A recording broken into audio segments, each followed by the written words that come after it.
দোল উৎসবের সময় কোনো অপ্রীতিকর ঘটনা এড়াতে জামুরিয়া থানার উদ্যোগে অনুষ্ঠিত হল প্রশাসনিক বৈঠক। সোমবার জামুরিয়া থানার পুলিশ ও স্থানীয় কাউন্সিলর সহ বিশিষ্টজনদের সাথে এই বৈঠক আয়োজিত হয়।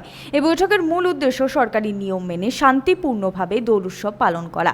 এদিনের এই বৈঠকে উপস্থিত ছিলেন আসানসোল দুর্গাপুর পুলিশ কমিশনারেটের আধিকারিক সহ মেয়র পরিষদের সদস্যরা। আজকে আমাদের জামুরিয়া থানার ভারপ্রাপ্ত আধিকারিক তিনি একটা মিটিং ডেকেছিলেন আসন্ন হোলি এবং দোল উৎসব উপলক্ষে একটা পিস কমিটির মিটিং। তাই আগাম সকলকে সতর্ক করা হলো। সমস্ত জনপ্রতিনিধি, সমাজের বিশিষ্ট ব্যক্তিরা, বিভিন্ন ধর্মাবলম্বীরা তারা এসেছিলেন।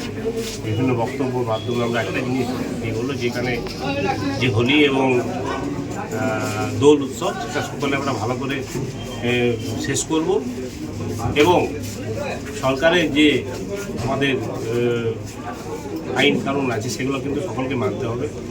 কোনো রকম কোনো অপ্রীতিকর ঘটনা ঘটলে সমস্ত প্রশাসনকে জানাতে হবে, জনপ্রতিনিধিদের জানাতে হবে এবং এর বিরুদ্ধে আমরা সকলে রুখে দাঁড়াবো। সঞ্জয় যাদব, 99 নিউজ বাংলা, জামুরিয়া।